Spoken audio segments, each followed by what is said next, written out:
Welcome back, and the conversation continues. Now, the individual bondholders are still agitating and asking for the exclusion of its members from the domestic debt exchange program. And during discussions with the technical committee, of course, set up by the government to resolve the issues, they have come up with some suggestions which they say would save the country some amount of money and, of course, give them the opportunity to exclude them. So they're saying that their holdings through collective investment schemes stand at about 15.5 billion Ghana cedis, and that represents about 11% of the eligible bonds and the capitalized interest. Now, they've added that with a set target of 80% of eligible bonds, individual bondholders are not a critical success factor to the viability. So they are asking for government to implement certain things to ensure that they can raise the money in other ways to exclude them. So one of them, they're saying, is that the government should divest loss-making, defunct and troubled 17 state-owned enterprises. You remember that there was a report by the Auditor General that state-owned enterprises had recorded about 5.3 billion losses in 2020 alone. They're saying that if you find a way to retrieve these monies, we could save some amount of money, about 2 billion, they say. And also they're suggesting that the government reviews the free SHS program to make it more efficient through effective targeting and allowing parents who can pay to do so. And if all this is done, we could save some 10.7 billion Ghana cedis in total. Malik, what do you say to these suggestions that the individual bondholders have come up with? Well, Bella, it's surprising that we have very, very important topics of this sort, and then my brother Alfred chooses to engage more in matters that do not put kinky and fish on anybody's table in this country. And no, but to even think that it's a platform to which they'll be able to break the eight, it's mind-boggling. And I'm surprised they arrived and said confidently that they are breaking the eight because the NDC has internal matters. If you remember, in 2016, their national chairman was suspended, their general secretary was suspended, a regional chairman was killed in his house as a result of some of these internal matters. They went further to win the election. I mean, in my party now, nobody has been suspended, nobody has been sacked, nobody has been killed. People are only being, there is only a little reshuffle. And then you feel that as a result of that, you are breaking the eight. Little? You say you are breaking the eight. It's surprising. And then let me also correct the impression that, he said at Amels in 2009, Haruna Idrisu was appointed first. And no, it's false. The first appointments of Professor Amels were Nuno Mensah, Alhaji Mohammed Mumuni, the Togbe Afede, this guy. What's the name? Yes, was part of our economic recovery team. Go and read history. You're talking about ministers. Then we had, I'm saying the first release of people to man the economy, there was a temporary team. Haruna Idrisu was not appointed as being the first batch minister. Let me correct that impression. We had people, Moses Asaga and the rest, who were the first crop. So, I mean, I just wanted to correct that impression. And so, there's no friction between Honorable Haruna Idrisu and President Mahama. There are people who love each other. We live in peace. The NDC has no grudge. And then we're forging on to win the next election. The substantive matter. I mean, as we speak about this topic today, about the reshuffle, there's a man who is seated there who has been unable to recover his investments, his coupons, from bonds he has with the government of the day. As a result of that, the man is unable to cater for his medical bills. As we speak this morning, there's somebody at the hospital on dialysis who is unable to cater for it because the government has refused to give him his money, or because of their reckless expenditure. And I feel that these are matters of importance to the citizenry. Look, I feel that the bondholders in this country have been so charitable to this government to even think of having a stakeholder dialogue to assist them as to how to recover some monies or how to make up the losses. I mean, it's so charitable to them. You have a government amidst all these atrocities, and when the boat was about to sink, they were in the sky, they were at the capital markets issuing bonds left, right, center. You remember, I mean, where the finance minister issued bonds to the extent that he held the Kenke party and a Wache party at his ministry to jubilate that, in fact, I'm the chief borrower and I have gone to borrow enough money. In fact, our bonds have been oversubscribed to the extent that people now want to even loan monies to us. You remember, 3 billion was issued in 2019, 3 billion in 2020, 3 billion in 2021. And today you tell us that, I mean, because the people are no longer willing to give you monies, you say, okay, we should forfeit our coupons, our investments, all because you want to recover your economy. We're in this country. When they went out there, they were borrowing recklessly. They raised our public debt from 120 billion to today. We are around 480 billion. were in this country when the president was flying a private jet per hour, £14,000. In fact, as of 2021, when we were lamenting and telling them that the economy was in a ditch, they were increasing presidential staffers. Bella, are you aware that our presidential staffer population has been increased to about 3,175 people? The government appointees and them alone are about 997. Those on Article 71 at the presidency alone are about 334. All these people enjoy benefits of a deputy minister. You remember that recently they brought the Which people enjoy the benefits? So presidential staffers enjoy the benefits as deputy minister, about 337 of them. You remember that they gave a list to the parliament. Which of the benefits exactly? I mean the salary. They take same salary as deputy ministers. So every presidential staffer is paid the same as deputy minister? No, we have 337 of them who are at same category of Article 71 holders at the presidency. That's on record. What positions are they holding at And I'm going to tell you, a reckless positions of one. We have 3 director of communications. Let me give you the list. We have a communication specialist, okay? We have 5 deputy communication specialists. We have a media advisor at the presidency. Then you even have an international relations church mediator at the presidency. This was the list they presented to parliament of people who work at Office of Government Machinery. And as a result of that, the list had been ballooned from 935 to 995 in 2021, amidst all these crises we were experiencing. Amidst all these crises, do you know that, Bella, as we speak today, our debt to GDP is around 104%. The IMF is saying that we should be able to reduce it to about 55% of our debt to GDP before they will be able to step in. How are we going to attain that? How? And so I feel that these individual bondholders have been so charitable to this government. The government caused this mess. The government led us to this situation. And the government should be able to transform the situation and turn it around without tampering with all these monies. Look, there are banks. These individual bondholders are one aspect of the whole deliberation. There are banks who have 70% of their revenues coming from bonds they issue to government. Today, not even a penny has been paid. I'm wondering how these banks are going to survive. 60% of some banks have over 60 billion with the government of the day through bond issuance. I'm wondering how these banks are going to survive as a result of all these things. And so we are gradually slipping into a ditch that has been caused by the recklessness, by the insensitivity, by the mismanagement of this economy. And they feel that we should sit here and discuss an internal matter that has got to do with a political party, other than focusing on how we're going to recover all these claims. As we speak today, we have about 1.3 million individual bondholders. How do you intend solving their crisis? I understand we're about 3 days away from the deadline. Yeah. What's going to be the decision of the government? How are these people supposed to plan for the future ahead? Because should this thing sink through, all people who have their bonds maturing this year, it means that they are going to be exempted from getting anything in their bonds. People who have their bonds maturing from 2023 or 2024 are going to now have 0%, coupons this year. The next year is going to be about 10% or so. The ensuing years are going to be about 5%, and then you have 10%. Till the next 10, 15, and 20 years, how are these people going to survive in this country? And so these are important things I believe the government should be sitting up and then watching to. One who asks, Bella, and I have stated that how do we get to this point? As we speak today, do you know there's still a secretariat of national initiatives at the presidency? In fact, in the 2022 budget, over 330 million was allocated to them. That whole secretariat, to do what? What special initiative has been conducted around this country? As we speak today, do you know we still have a monitoring and evaluation unit at the presidency? Should we not? Budget, to do what? Monitor what? Evaluate what?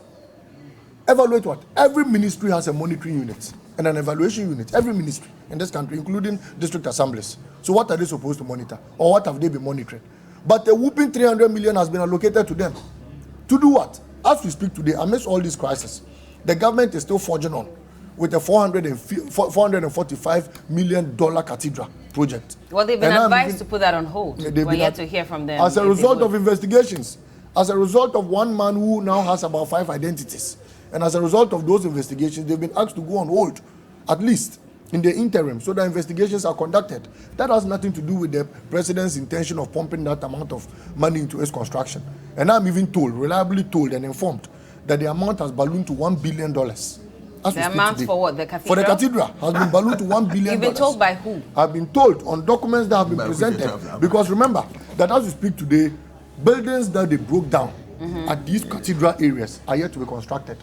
Private individuals are yet to be compensated. Are you aware that today there's a court case? Yeah. Someone is seeking a judgment debt. Are you aware of over 150 million? Yeah. If you add all these costs together, we are going to spend over 1 billion in the cathedral construction. And the president is still forging on with it. But he thinks that our lalasulala, our small bonds that we've issued with governments are things that should be tempered with into salvaging the situation. Look, the way forward and the suggestions we have for this government is, one, cut down your reckless expenditure. The spending unnecessarily, the holding fanfares, the driving in luxurious convoys at long rates, and you know what of late they do to mislead the Ghanaian population. Those days they used to move in about 30 convoys. No, now they've split it into 3 portions. So they have an 11 car, they have a 10 car, and they have, I think, a 9 car convoy to make it up 30. So You've when the seen that I've seen that, and I'm telling you, I have when reports did you of see that. this happen? I'm yet to prove it pictorially. I have been privy to the operational, documents, and Okay. how they've decided to segregate it. And in the coming days, I'll put it out. That is how they've decided to run it. Because the pickup carrying the president's chair is now on the second convoy and not the first one. That is why in the first president's convoy of about 11 cars, you don't find a Tundra carrying a chair. But before he gets to the venue, you find a pickup with a chair there. However it got there, people have still not understood. Okay. It's part of the second itinerary. That's not one. Two, state institutions that aren't performing and a duplication of tax must be scrapped off. And I have suggested that the Ministry of the Special Initiative Secretariat or whatever should be scrapped off with immediate effect. The Monitoring and Evaluation Unit at the Presidency should be scrapped off with immediate effect. I have also suggested that indeed the huge number of presidential staffers at the Presidency doing nothing, those under Article 71 and what have you, should be reduced drastically. I don't see what a staffing population of 3,000 plus are doing at the presidency. Okay. Or people of 335 or so under Article 71 are doing at the presidency. All right. All these people must be scrapped off. And then fourthly, the wasteful should be a expenditure. final. The Okay. flying around of presidential jets recklessly. But the Because president hasn't flown. about 4 weeks ago, the president flew one. The Honorable Okujato put it out there. He flew one secretly. To where? To the United Kingdom about 4 weeks ago. Okay. I'll give you statistics of the flying evidence. All right. About 4 weeks ago. What So he says is it not must true. be cut. Okay. It must be. Did they ever agree? Even when the first exposition They said it was a matter of brought national out. security. So he Let me says bring not lawyer true in. under one breath. It's a matter of national Lawyer, security. so the individual bondholders are saying that review free SHS. It's about time that you allow parents who can afford to pay for their children to go to school to pay, so that those who cannot afford will be the ones to benefit from the state. Do you agree? Shouldn't we have done that before? The whole free SHS policy shouldn't have been in such a way that parents too would be committed to it, in terms of those who can afford and those who can't afford. Yeah. Shouldn't it have been targeted more to those who can't afford than those who can afford? Why do you lump all together? What's the reason? In the Nkrumah regime, they had this kind of thing where children of cocoa farmers got cocoa scholarship. Those who could afford and paid. Why would you want to lump everything together when your own finance minister has said he can pay for his own child and also pay for even more children? Why? Why do you have to lump it together?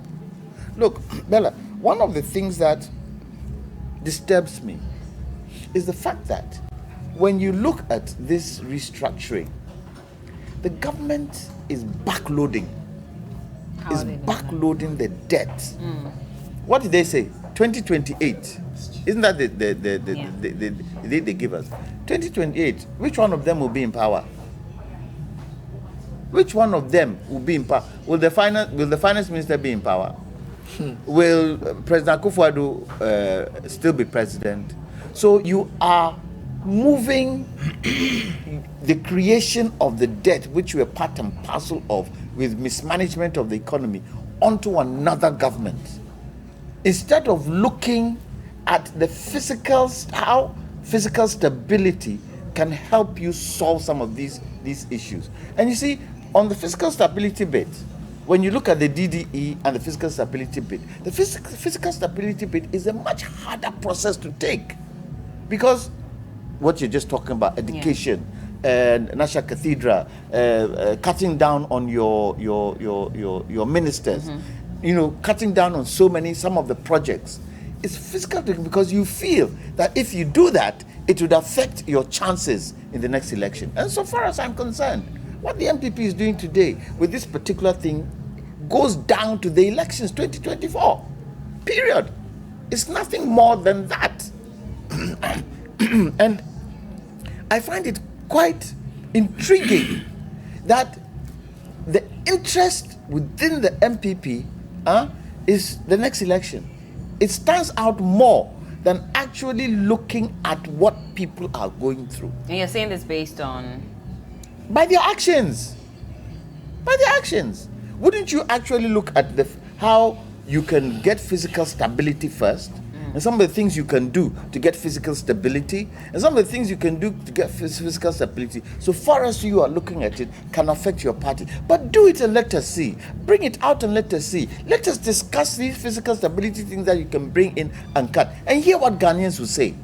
But you have a closed shop where you're not opening up that closed shop for others to come in. And you're doing everything back to front, back to front, back to front. How do we solve the problem? How? Because really, with this DDE, if from the word go, they were doing what they're trying to do now, would we be in this situation? What was the fear of bringing other stakeholders on board to discuss it? What was the fear? You said you won't go to individuals. Individuals weren't part of it, you went. You said you won't do this, you did. You said you won't do this, you did. Why don't you take others on board to have the discussion first, and then from that, there's a consensus, then you bring it out. People will then see that there has been collaborative, collective discussions on some of the things that you bring out. What is the fear? Is the fear exposure? Do you feel it will expose some of the things that you have done that aren't obvious to the Ghanaian eye? And even if it is so, we tend to forget. Ghanaians are very forgiving. Ghanaians are very forgiving, especially if from the word go, you show a bit of remorse. Ghanaians are forgiving. And Ghanaians have said and continue to say, and might change that idea. John Mahama, one-term president, we don't want him back. They haven't built their strength on that comment that Ghanaians are making. And the way you see it, they are continuously annoying Ghanaians with some of the things they are doing.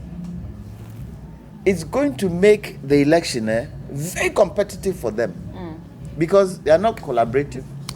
The president waits the last minute before he comes to say anything. Because this, Auditor General's report, Alfred won't agree with me. You tell me that the president is busy. But this Auditor General's report on the COVID funds goes directly to the presidency.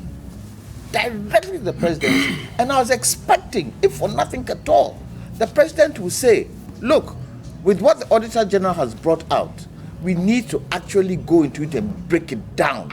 Because some of the things in there are damning. And Alfred himself said, it's got nothing to do with the top.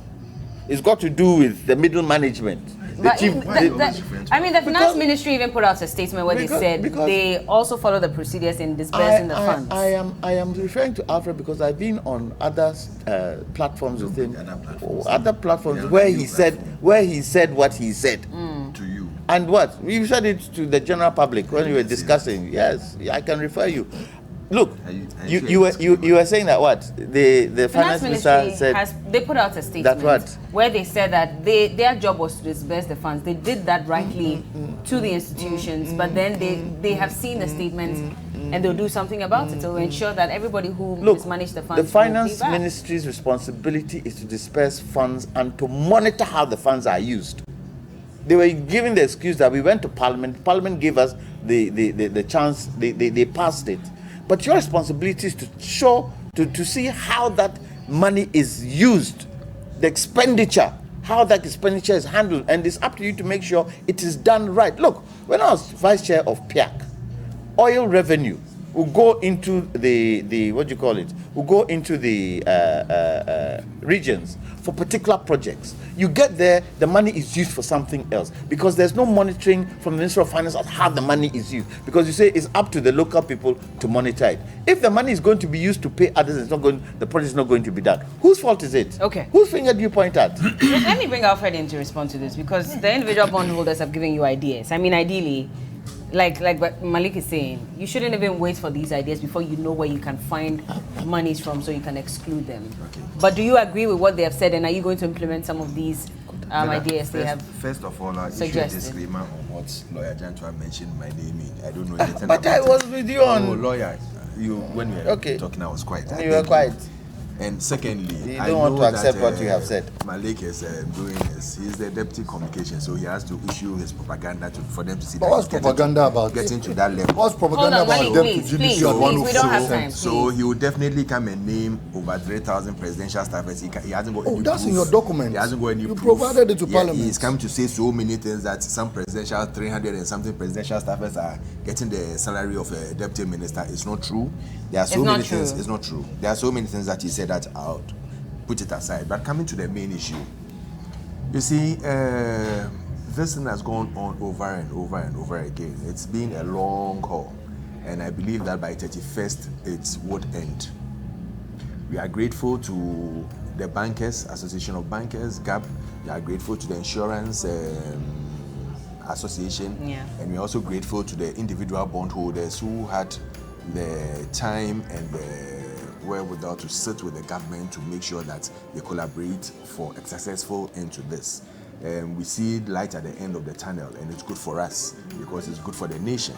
It's the nation first because, as I keep on saying, we are already here, and if we're going to say that we are going to stagger or we are not going to do anything at all about it and give everybody their money, I think the nation will be more than bankrupt. But if we look at it and look at the overall interest of the nation, then we can sit down and agree on how we're going to go around this and make sure that each and every person gets it and the nation, the economy rebounds. So that is the most important and the most achievable thing that we need to do. And now we are doing that. And I'll thank everyone. I'll thank the ministry for having them listening here to make sure that they sat down with everyone to bring this on board. All right, thank you so much for speaking to us this morning. I've been speaking to Alfred Thompson. He's a member of the MPP Communications team. Malik Basitale is the Deputy National Communications Officer for the NDC. Lawyer Kwame Janto is the Chairman of the Political Affairs Committee of the CPP. Quick one, happy birthday to Roberta Ashi Oduma Coleman. She is the daughter of Robert Coleman. She's 4 today. He says, I love you so much. May God bless you for me. And also, Bella, why is Alfred saying this is an internal coup in the NDC? When Paul Afoko and Cabinet Japan were removed by the NPP, was that also a coup d'etat within the NPP? They should mind their mismanagement of the economy and keep quiet. Please tell him that for me. Okay. Thank you for your message. And that's it for this morning. And quick one, by the way, admissions, and I'm giving you that information right now. Reverend John Tay Memorial Institute has admissions for SHS, GHS, primary and preschool. This year, look no further for your best SHS facility with a state-of-the-art science laboratory. So we offer general science, general arts, visual arts, home economics, business and music. Rush for your admission now. So John Tay Memorial Institute is on Christ, the solid rock we stand. For inquiries and more details, please call these numbers 055-780-4701 or 0243-442602. Thank you to Sheila Bonsu for my outfit. You can find her on Instagram at SheilaBonsu_RTW. We'll be back with more. We're having a conversation about side chicks and sugar daddies. Yes. You are missing. You can stay behind if you want to contribute to that. And so please look forward to that conversation with Roland and Cookie. This is TV3 New Day. We'll be right back. Yes, it will.